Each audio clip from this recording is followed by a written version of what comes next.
Well, the opening bell just sounded, and we're here to talk about what stocks to trade today. We can see that right out of the gate, the markets have been dropping down. We had kind of a flat over the past couple hours, this little jump up, and the Aussie yen would seem to indicate that it was doing the same thing, but big down out of the gate. So let's have a look. We're going to do things a little differently today. Usually, I talk about stocks an hour before the market opens and try to give an idea of what to buy.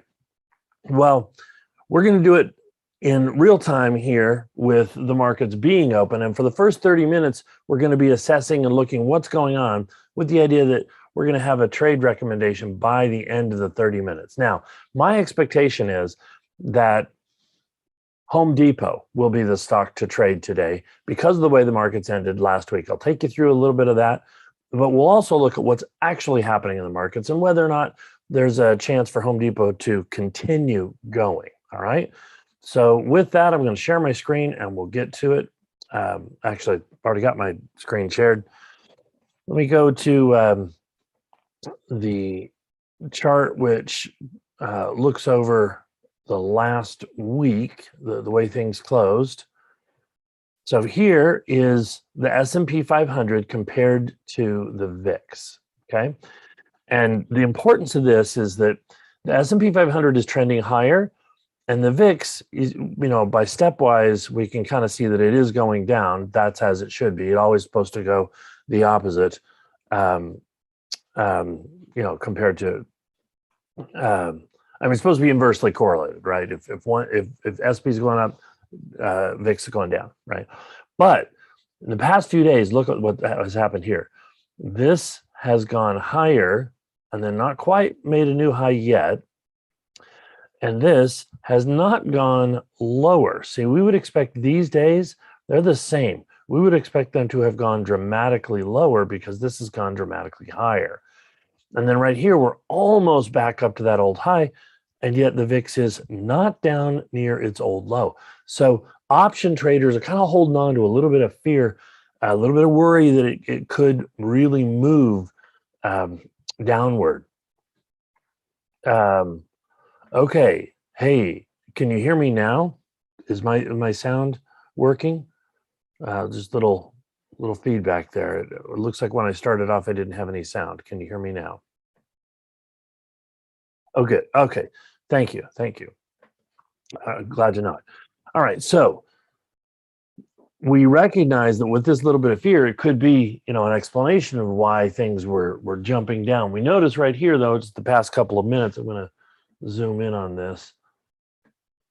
We've got this big drop, which started, and now we're kind of buying back up to it. So that's a good sign if you like the idea of trying to buy a stock.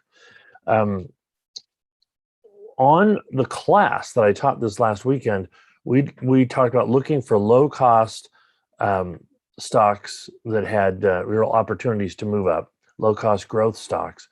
And one of the stocks we talked about was Regis. And Regis had a big day. And I said that there was probably a good chance for continuation. So I put on a paper trade and that filled. But as you can see, it's not really going anywhere right now. So, okay, could still yet. I still like that as an opportunity, but we're just going to leave that one alone for now. As I mentioned, Home Depot I thought was also a good opportunity. Let's check in and see that. Okay, it opened, but has come back down. Home Depot is going to release earnings tomorrow. I think it's tomorrow after the market. So the big question is, would we still want to buy in today before earnings if in fact we knew it was going to, have some potential big fluctuation and maybe even fluctuation against us? It's really dangerous to buy right before earnings if you buy so many shares that a big gap down would hurt you, right? How do we protect ourselves against that? So I still think Home Depot is a good idea, but I don't want to have a position that would lose too much money for me if I were, if it were to gap against me. So the very first thing to recognize is, number one, don't be an option buyer today.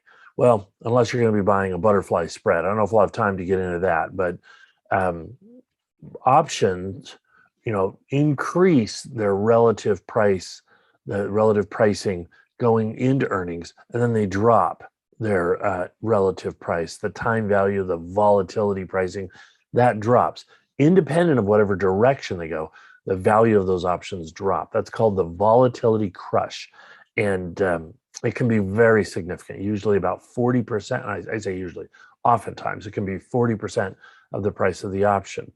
And so, that makes it really difficult to make money if you're just buying a straight call or even buying a put, depending on which direction. You might get the direction right, but you won't make that much money if the volatility crush kills you. So you have to have spreads of some kind, a debit spread or a butterfly spread are best in terms of, benefiting from the volatility crush. So that's just a note on options. But what if you say, okay, well, I'm not going to buy options. I'm just going to buy stock because there's no volatility crush just by holding shares. Right. Then you'd have to know how to handle perhaps a big gap down, right? We can use options data to help us understand what we're in for. What are the likelihood, better than 70% likelihood that we're going to stay inside of, or that to have to prepare for. So all we have to do is go to Home Depot quote screen and look at the options chain for Home Depot. Let's see. Okay, there it is. So I don't know if you can see this well. I'll probably can't see it as well over my shoulder, so I'm going to keep it on the screen share. If I look here at the options that are about to expire most recently, or soonest from now, that's these ones right up at top. These there's 4 days left before the option expires. Whoops. 4 days left on these. They expire this Friday. Okay. On Thinkorswim, the shortcut is this thing right here, MMM, market maker move, and it's telling me is a $13.15 move is predicted as of right now. Now tomorrow that number might get a little bit bigger because we're each day before earnings goes up. But I'm going to do something else, and that is I'm going to actually look at the options prices, because you might not have that market maker move on your wherever you're getting options data. So let me show you what you're looking for on the options data. I'm just going to reduce this to only 4 strikes. What you're looking for is the at the money straddle. Okay, that's the option lingo for it. But what that means is whatever the price of the call and the put added together, those two together, you take that number and you say, okay, that number is what option market makers think the price of stocks could be jumping up or jumping down. And then that's the range you got to work in. Now, if you're buying stocks, you really only care about the range down, but you need to know kind of that both, and then you take both of those and use the range. Let me show you what I'm talking about. So right here, if I say the stock price is 371, I'm going to look for the strike prices of the options that are as close to that, or the closest ones to that. In this case, it's going to be 370. The difference between where we are right now, 370, and the price at about 371, that's $1. So I'm going to have to subtract $1 from this range. All right. So what I do is I just look at the ask price of the call, $7, and the ask price of the put, about $6. Put them together, $13 minus 1, $12. Okay. So $12 is, functionally speaking, the level at which the option market makers are pricing in right now. Now, Home Depot's price is going to move all over today. And then tomorrow, we've got some time as well. I should find out for sure whether it's before the market opens or after the market opens tomorrow. But in other words, there's some time in the market, right? So this is going to change. I mean, even as we've been speaking here, you can see this thing's kind of going down a little bit. This is 685, that's 690. That has to do with where the quote is changing. So it's going all over the place. You can't expect this to be just to the penny estimation activity, because if things are moving in real time. So I'm just going to say it's going to be about $12 to $13 in that range. All right. Armed with that information, then I can actually make some reasonably good trading plans for setting up a trade here. So here's what I'm going to do. Home Depot's been dropping down since it opened. And, I'm happy about that if I'm a buyer, because two reasons. One, I get to buy it at a slightly cheaper price. Two, people aren't just getting overly exuberant before earnings. So there isn't, because when investors feel like, oh, this is good, they're going to beat earnings for sure, then they buy in. No, they don't know. Nobody knows for sure. I mean, there are some insiders that kind of know, but I mean, you guys got to understand that when those accountants are working at quarter end right here up to this place, they are jiggling the numbers around. And even after that report goes, then the CEO and the CFO have to say, all right, when we get in that earnings call, we can't make it sound terrible. We can't make it sound inaccurate either, but we've definitely got to put our best foot forward. So how are we going to do that? And they've got a team of people coming up with ideas of how they can make the numbers and the guidance and everything sound the very best, right? So then when they step out onto the stage, so to speak, in the earnings call, they have a prepared script and plan of what they're going to try to communicate. What investors are doing here is guesstimating on two things. One, what they're actually going to say, and two, how the rest of the market's going to react to it. So there's no way to know both of those things, certainly not as a retail investor, but even as most insiders, they just don't know minute by minute. You get right up to the last minute and the CEO says, no, this is too, I'm going to change the script. I'm going to add X idea and, whatever. All that variability can come into play and does oftentimes in earnings. So it's not like you can look at the price and say, oh, people know. No, even the insiders, even the cheaters don't know. So we recognize that what's happened here is prices run up and then kind of gone sideways. This whole sideways movement has occurred while the sector and the markets have generally been going up, the sector that Home Depot is in. Both the home building sector and the discretionary spending sector, both of them have been going up. Home Depot's been going sideways. What does that tell you? That tells you that investors think this could go either way. So that's important to recognize. This could go either way means that they don't know how much pricing to build in. And they could therefore be underestimating the risk. So when I say $12 and $13 in a range, we had the 13 minus 1, that should actually be 12.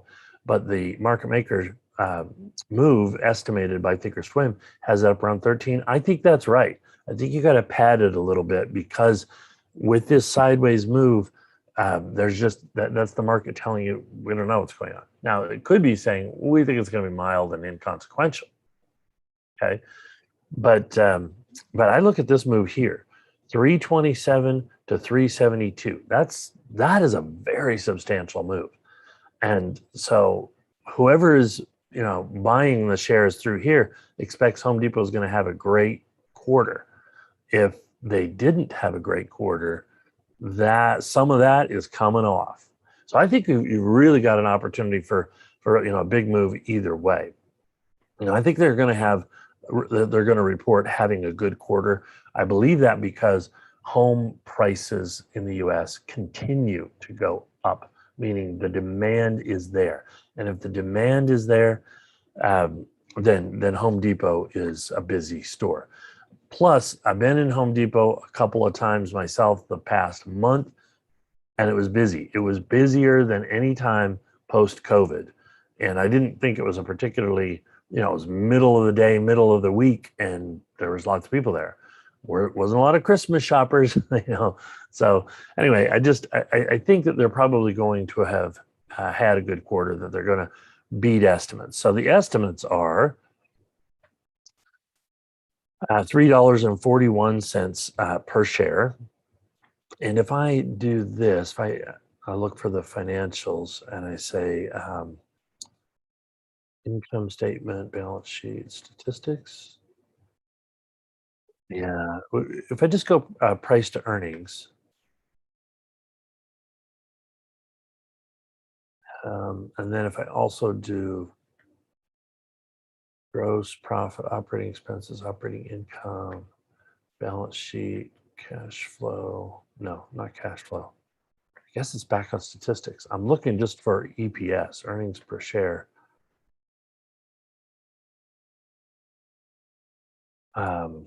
To put up there, if in fact they have that.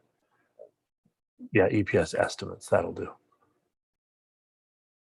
Okay, so here's the reason I want this. This is the current estimate.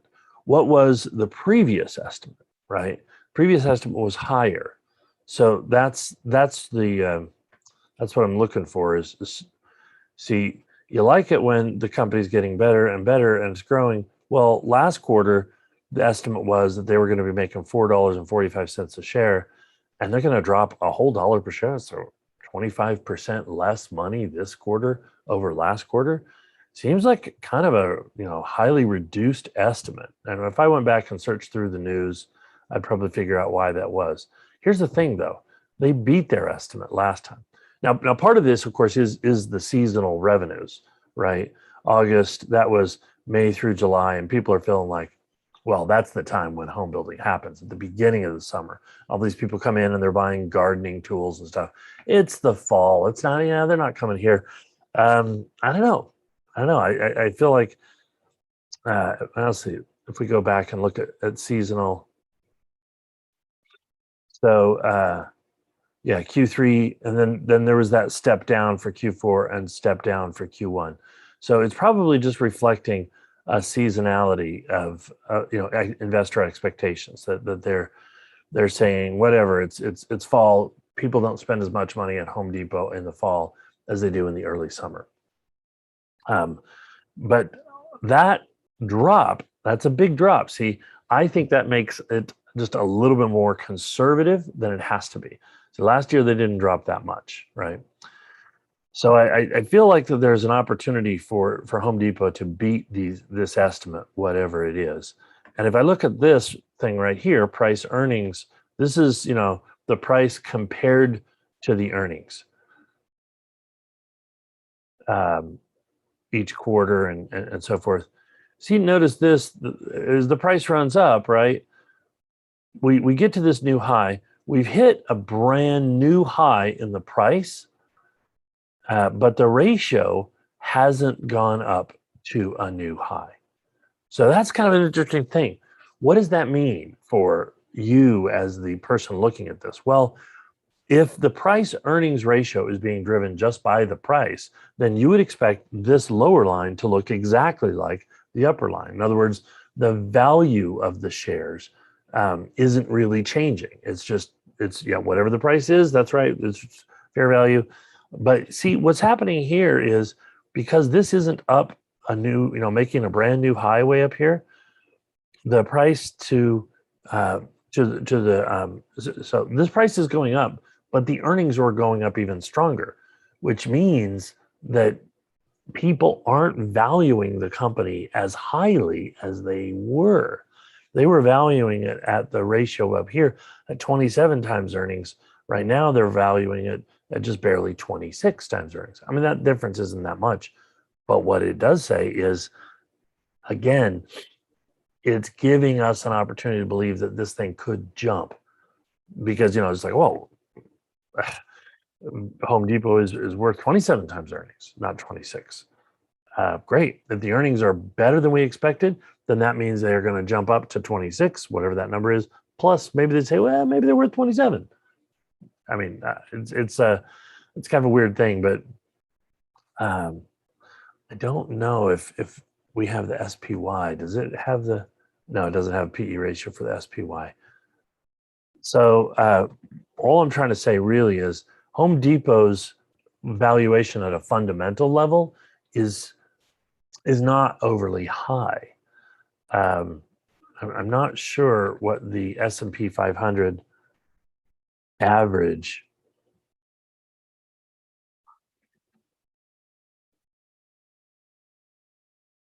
PE ratio is right now. There's a website out there that tracks that. Yeah, that's the one, multiple. I can't remember what it was. Okay, so the average, according to this site, is 29 and a half. And Home Depot's coming in at 26. So on average, both against itself historically and against the market currently, what we're seeing is that Home Depot is relatively undervalued.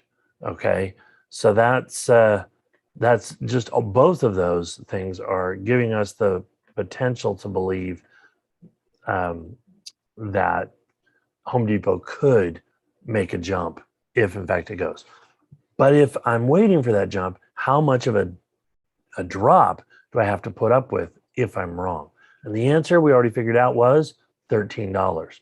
So if I say I'm getting in at 371, then I better be prepared to have a stop loss somewhere down around 358. That's way down here. So the good news is if I'm right, it could jump that much. That would be fun. But I better buy only enough shares to make sure that I'm comfortable with a $13 drop.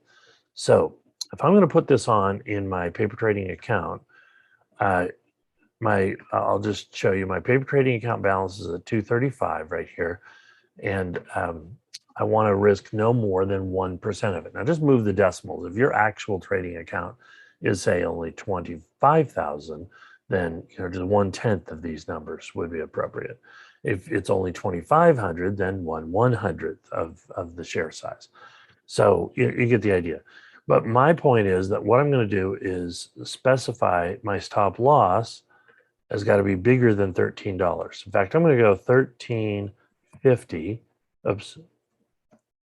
1350 without the decimal on this trading view is how I do that. I'm going to say I don't want to risk more than 1%. Oops, it's the wrong one. Over here. I do this so many times you'd think it'd be automatic, but you guys have watched me enough to know that, yeah.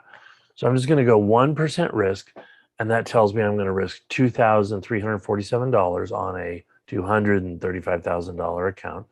And that means I should only buy 179 shares. Or if I were doing options, I shouldn't buy more than, say, 2 contracts. But we're not talking about options here because, again, you don't buy or sell the day before earnings. You have to do a spread to help cut out the volatility, the effect of the volatility crush. So if I'm 13 down and then take profit, I'm going to say, what would be a big surprise? Well, 13 would be what I expect. So a big surprise, let's go with 26. We'll just double it. If in fact it hits 26 tomorrow, I want to take that profit. That moved so far, so fast. I just want to take it. So that'll be 398.01. That looks good. Yeah, we'll take that. And that's the trade I'm going to set up. So it's got these comparatively big moves that I would have to be involved, or that I would have to account for from where it is right now. So I'm going to set that order in, and we'll come back next week and see how it did with Home Depot. Now, past half hour has gone through. Let's have a look at what the market has done. First off, in the NASDAQ, what it's done is it's dipped, it's come back, but it's kind of come back mildly. Aussie yen, highly correlated to it. What has it done? These are both 1-minute charts. So we've dipped, but this is interesting here. Notice how right at 48, 49, 50, just those 5 minutes, we had that kind of strong dip. We're coming up out of that, but we didn't see any kind of evidence like that in the, I mean, maybe that thing. So it's really interesting. The Nasdaq is actually kind of trying to push forward while the yen is weakening just on a minute by minute basis. We have been noticing that the past 2 months, Aussie yen and Nasdaq were anti-correlated, but now they're kind of moving back in to correlation. So it's interesting here that we're kind of getting some of this opposite day reaction. Oh, sorry, no, that makes more sense. That's Home Depot. That's not Nasdaq. Okay, scratch what I said. I got to relook at this. Let's see how we're doing here. Okay, so just since we've been open, yeah, all right, now there it is. See this dip and then rebound, dip and rebound. The NASDAQ and the Aussie yen are acting very correlated here. So I was getting a little confused, but that's because I was comparing it to the Home Depot chart specifically. Here you can see, nope, they're acting a lot alike. And what's going on with the NASDAQ? It is creeping higher. Aussie yen is sort of trying to dip down, push down. I would say if you're a Forex trader, you got to be interested in being long the Aussie yen right now. Why? Because the NASDAQ is pushing higher and the Aussie yen hasn't responded. So that means it's because they're generally correlated. If the NASDAQ keeps going up, the Aussie yen is going to have to follow it. The fact that the NASDAQ is going up though, see we had that big jump or big drop. We came up, made a new positive action for the day, and then dipped down, and now we're back up again. And notice where we just ticked is above that first minute's drop. So we're gonna have to notice here the next 3 or 4 minutes whether or not this holds resistance. If it doesn't, I would expect that throughout the rest of the day will trend and drift higher, which has been my expectation from the beginning. Well, there it is right there. See that? See how that 1 minute, now we'll let that minute finish out. All right, so then I'm going to go look really quickly and say, okay, given that I think that it's a bullish day, I want to be searching my screens, my scanners for what's up. Most of U.S. stocks hitting all-time high. Is it a good time to buy more stock? Thanks for asking the question, Lee. And the answer is yes, it is. Just because it's a new high doesn't mean that it's a bad time to be a buyer. Yes, when it crashes, there will be, it will have been at an all-time high. The thing is, every time you hit an all-time high, statistically speaking, you're better than random buying that signal. It's the truth, because stocks that make a brand new high are trending, and they have the tendency, not the surety, right? But 50-50, no, it's about like 55, 58% of the time they will go higher over the next month until they don't. So you always have to have a stop loss. But statistically speaking, there's a little bit of edge on staying to the long side. So hope that answers your question. Sorry I didn't get to that sooner. Didn't see that till just now. But all right, I'm going to quickly do a screen of stocks that are, over the weekend, I did a class on growth stocks and growth opportunities. And I mentioned that you really want to find a time where the SPY or IWC, that's the micro caps, and the SPY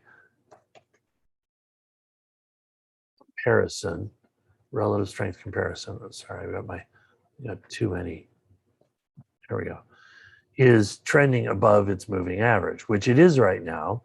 And if this thing is going up, it's getting further above its moving average, meaning it's still a good time to be a buyer of growth stocks. Well, we're going up a little bit today, so that means we're going to hunt for growth stocks. I'm going to come to FinViz.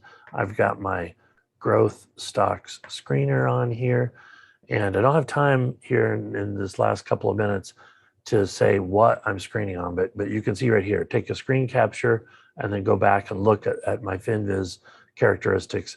Meanwhile, I'm looking over which of these seem to be interesting right now. And we've got a couple. BTBT, that came up last time we did this over the weekend. AEHR came up, although AEHR, we talked about why it was kind of running a little too long. Kara, Now that one right there, AGFY, Agrify, that might actually be a good one to consider. Clean Spark, that's looking pretty good. CLSK, see how that's gapped up and is kind of holding today. Smith & Wesson, oh, Smith & Wesson making a move. Let's go with SWBI and Clean Spark as possibilities. We're going to put them on in paper trading here. And let me show you how we would do that. Smith & Wesson, SWBI. No, SWBI. There we go. So we're looking for, where would be a good, I mean, I probably don't have to go clear down here, but I do kind of want to give it some room. This is going to be like risk 2 to make 1. So the way I'm going to do that is I'm going to put in $1.50 there and 75 there, risking 1%. And that's buying 1,500 shares of that stock. If I had a $230,000 account, 150 if it was only 25,000, 15 if I had only 2,500. So that would be that one with the stop loss $1.50 lower, taking profit 75 cents higher. Clean Sparks, the other one CLSK. I'm going to do something similar on CLSK. Now, see, a lot of these have gone. I'm not trying to make a play of like, hey, I'm going to buy this and hope it really goes. I'm going to try to make quick hits on these ones. So with Clean Spark, we'll look at from where we are, 21.74 down to the low, 19.77, about $2.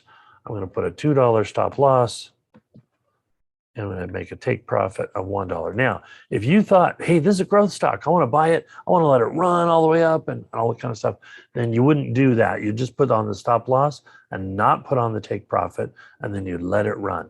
I might, in the case of Smith & Wesson, I might actually go remove the take profit and let it run if later today or later this week, I feel like there's a chance for that. But in the case of Clean Spark, we had this huge run and we've been going sideways.